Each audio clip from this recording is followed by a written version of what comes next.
Duniani sasa hivi vita kubwa sio ya mabomu na bunduki na vifaru. Vita kubwa duniani leo ni vita ya taarifa, information. Yani watu wanapigana kwa taarifa.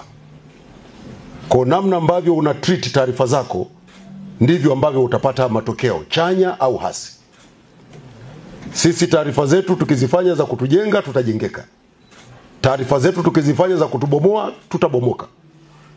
Vyombo vyetu vya habari vikijielekeza kwenye kuripoti matukio na kutengeneza maudhui yenye kuijenga Tanzania, Tanzania itakuwa nzuri, itajengeka.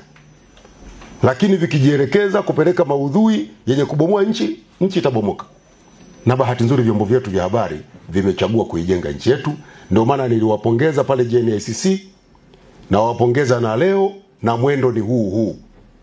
Majirani waliojipa kazi ya kuichafua nchi yetu, sisi tufanye kazi ya kuitangaza kwa sifa njema nchi yetu. Na hili jambo tunaweza, kwa sababu huko kuna vyombo vya habari na hapa kuna vyombo vya habari. Sawa jamani?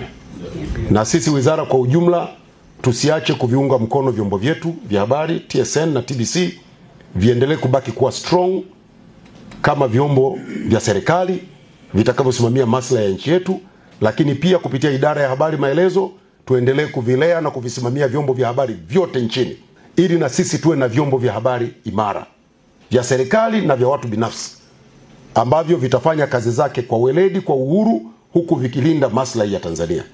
Wenzetu wanaofanya hivyo wanalinda maslahi ya nchi zao. Ndio maana wanaweza kuwa na muda hata wakuja kuanza kuisema vibaya Tanzania. Sasa dawa yake sio kulalamika. Dawa yake na sisi tuwe imara.